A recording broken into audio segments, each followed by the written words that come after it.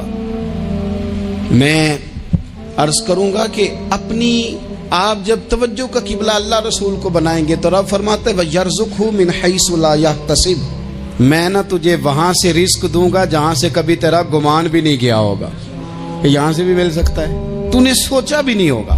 بخاری شریف میں حدیث ہے، حضرت جابر ابن عبداللہ فرماتے ہیں نبی پاک صلی اللہ علیہ وسلم نے 300 لوگوں کا ایک لشکر روانہ کیا کسی مہم کے لیے، کسی جہاد کے لیے۔ حضرت ابو عبیدہ بن جراح رضی اللہ تعالیٰ عنہ امیر لشکر تھے۔ فرماتے غربت اتنی زیادہ تھی، بھوک اتنی زیادہ تھی کہ ایک ایک کھجور دن میں ایک وقت کھانے کو ملتی تھی، اور کچھ دن ایسے آئے کہ اب کھجور بھی نہیں مل رہی۔ فرماتے اتنی زیادہ بھوک لگی مجاہدین کو 300 بندہ پتے کھا کے گزارا ہونے لگ گیا۔ یہ بخاری میں موجود ہے۔ آپ فرماتے ہیں کہ دریا کے کنارے ہمارا پڑاؤ تھا، ٹھہراؤ تھا، جب بھوک سے نڈھال ہو گئے نا، وَيَرْزُقْهُ مِنْ حَيْثُ لَا يَحْتَسِبُ، اللہ وہاں سے روزی دیتا ہے، گمان بھی نہیں ہوتا۔ فرماتے ہیں ایک مچھلی اللہ تعالیٰ نے دریا کے کنارے بھیجی، فرماتے ہیں وہ تھی تو مچھلی پر پہاڑ جتنی تھی۔ بخاری میں لفظ ہیں، حضرت جابر ابن عبداللہ رضی اللہ تعالیٰ عنہ فرماتے ہیں 300 آدمی 18 دن تک اس مچھلی کو کھاتے رہے، مچھلی ختم ہی نہیں ہوئی۔ مچھلیاں نہیں، مچھلی کہتے ہیں 18 دن 300 بندہ کھاتا رہا، مچھلی ختم ہی نہیں ہوئی۔ اور فرماتے ہیں کہ اس کی ہڈی نکال کے، کانٹا کہیں گے آپ اپنی زبان میں، کہتے ہیں وہ نکال کے نا تو اس کو کھڑا کیا نا جب، تو اونٹ کجاوے سمیت اس کے بیچ سے گزر جاتا تھا، 2 اس کے کانٹے جوڑے۔ فرماتے ہیں وہ اس کا گوشت ہم کھاتے تھے اور اس کی چربی بطور تیل کے ہم جسموں پہ ملتے تھے، بیماروں کو اس سے سکون آتا تھا، تندرستی شفا ہوتی تھی۔ فرماتے ہیں ہم کھایا بھی ہم نے، اور کچھ لے کے ہم مدینے بھی گئے، اور قربان جائیں نبی پاک نے بھی اس میں سے کھایا۔ ہم نے عرض کی حضور یہ معمہ کیا ہے، یہ ماجرا کیا ہے؟ تو محبوب نے فرمایا تمہارے پاس غذا نہیں تھی، رب نے تمہارے لیے بندوبست کیا ہے، اللہ نے تمہیں دیا ہے۔ مکان شروع کر لیا، ایک صاحب نے وہ مکان بنانے لگے، آپ وہ حساب لگا رہے ہیں، کہتے ہیں میرے پاس اتنے پیسے ہیں، اتنے میں نے فلانے دوست سے کہنا ہے اس نے دے دینے، اتنے فلانے رشتہ دار سے کہنا ہے اس نے دے دینے، اتنے فلانے سے کہنا ہے اس نے دے دینے۔ یہ ساری کاپی بنا کے مکان شروع کر لیا۔ جو روز کہتا تھا نا کوئی حکم ہو جاتے 10 سب سے پہلے اس کو کہا میاں پیسے چاہیے، وہ کہندا ہو کل ہی منڈا ٹوریا ہے، کہتے تو پرسوں 10 داتے لب جانے سن۔ میں آپ کو اپنے تجربے کی بات بتا رہا ہوں۔ جن لوگوں کا خیال ہوتا ہے نا کہ آپ سٹارٹ کریں فلانا کام، ہم آپ کے ساتھ ہیں، اللہ کا ہی کوئی نظام ہے، وہ بالکل بھی نہیں ساتھ ہوتے۔ لیکن ایسا نہیں ہے کہ کوئی ساتھ نہیں ہوتا، اللہ تعالیٰ بڑے اسباب پیدا کرتا ہے، وہاں سے دیتا ہے جہاں سے گمان بھی۔ ہمارا یہ ذہن بن جاتا ہے ہم ساری اپنے حساب سے چلتے ہیں، اتنے رشتہ داروں سے، اتنے، وہ کون آپ کے ساتھ چلے گا؟ سوال ہی نہیں پیدا ہوتا۔ یہ سارے کام چھوڑ کے سب سے پہلے 2 رکعتیں پڑھو، اپنے رب کی بارگاہ میں، رسول کائنات کی بارگاہ میں گزارشات اور استغاثے پیش کرو، وہاں سے خیر طلب کرو۔ دنیا دار کیا دیں گے، کیا دے سکتے ہیں، کیا حیثیت ہوتی ہے کسی؟ اللہ کہتا ہے وہاں سے دوں گا۔ تو جو اللہ مال دے وہ لینا چاہیے کہ رشتہ داروں کا مال دیکھنا چاہیے؟ جو اللہ دے وہ لینا چاہیے کہ سیٹھوں نوابوں کی جیبیں دیکھنی چاہیے؟ جو اللہ دے وہ قبول کرنا چاہیے یا دیکھنا چاہیے کون سا آدمی کہاں پہنچ گیا؟ چھوڑو، اپنی مٹی پہ چلنے کا سلیقہ سیکھو۔ کسی کے سنگ مرمر پہ چلو گے تو پھسل جاؤ گے، پھسل جا۔ اس پر ایک اور بات عرض کر دوں صحیح بخاری سے، مسلم سے ایک اور بات، کچھ چیزیں ایسی ہیں جن سے اللہ کی مدد آتی ہے، مدد ملتی ہے. ایک چیز ان میں سے ایسی ہے جس سے بہت مدد نازل ہوتی، وہ ہے کہ جب رب آپ کو دے نا تو پھر آپ بھی اس کے رستے میں دیں، پھر مدد آتی ہے، پھر اور آتا ہے. بخاری مسلم میں حدیث ہے، یہ زیادہ ہی توجہ طلب امر ہے، اس پر آپ غور کریں گے. حضرت ابو ہریرہ فرماتے ہیں کہ نبی پاک علیہ السلام نے فرمایا ایک شخص نے بادلوں کے اندر سے آواز سنی کہ فلاں آدمی کا کھیت اور باغ خشک ہو گیا ہے، وہاں برسو اور اس کے کھیت کو سیراب کرو. وہ بڑا حیران ہوا کہ بادل سے آواز آ رہی. پھر اس نے دیکھا کہ ایک پہاڑی پر بارش ہوئی، وہ بادل وہاں برسا، پھر نالیوں سے ہوتا ہوا پانی ایک طرف چلا. تو جس نے آواز سنی تھی، حضور بیان کر رہے ہیں، وہ بھی پیچھے پیچھے چلا کہ پانی کدھر جا رہا ہے. اس نے جا کے دیکھا کہ ایک مقام پہ ایک باغ کو وہ پانی لگ رہا ہے اور ایک آدمی وہ پانی لگا رہا ہے.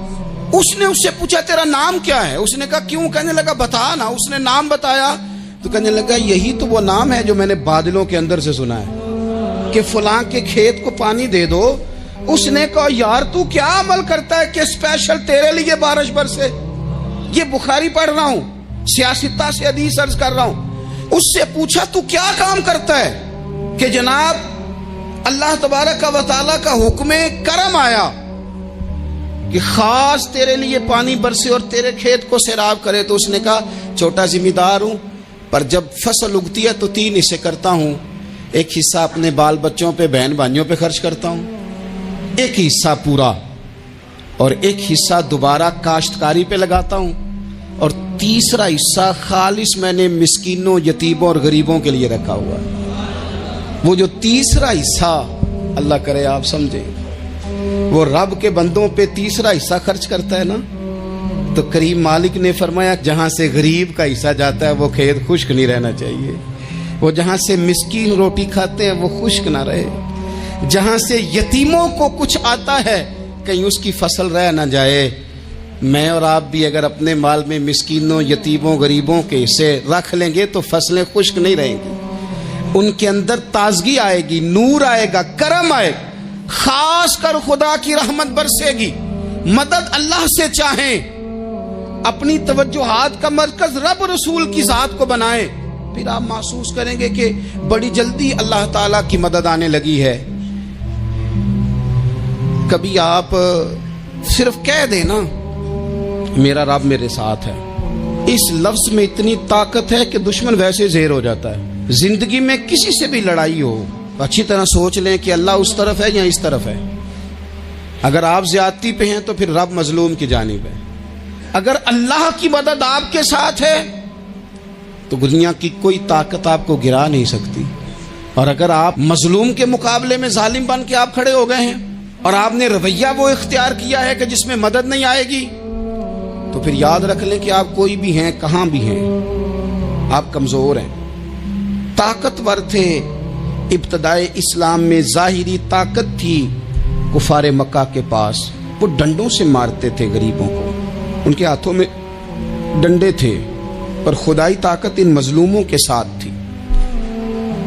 صاحب زرقانی نے لکھا ہے حضرت زنیرہ رضی اللہ تعالی عنہ ایک لونڈی ہیں، غریب ہیں، ماڑے دا کی کام محمد ناس جانا یا رونا. غریب سادی بی بی اور لونڈی کنیزہ، ایک مشرک کی کنیزہ تھی، انہوں نے کلمہ پڑھ لیا. وہ ڈنڈوں سے مارتا، دروں سے مارتا، تکلیف دیتا. حضرت زنیرہ رضی اللہ تعالیٰ عنہ کو اتنا مارا، اتنا مارا.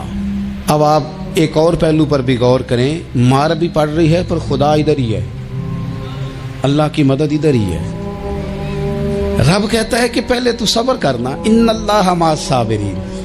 تو صبر کرے گا تو پھر رب کی معیت ملے گی. ذرا ٹھہرنا، تو تھوڑا ڈٹنا. ان الذین قالوا ربنا اللہ ثم استقاموا تتنزل علیہم الملائکہ. تو کہے اللہ میرا رب ہے، پھر تو پہلے ڈٹ، پہلے تو نے ڈٹنا ہے. ثم استقاموا، جو ڈٹ گیا، تتنزل علیہم الملائکہ، ڈٹنے والے کے لیے مدد آتی. پہلے تھوڑا ٹھہرنا پڑتا ہے، پہلے تھوڑا صبر کرنا پڑتا ہے، حوصلہ کرنا پڑتا، اس کے بعد مدد آتی. مار پڑ رہی ہے، مارا جا رہا ہے. حضرت زنیرہ کو ان کا مالک جو ہے ظاہری آقا وہ مار رہا ہے، یہ کنیزہ ہے.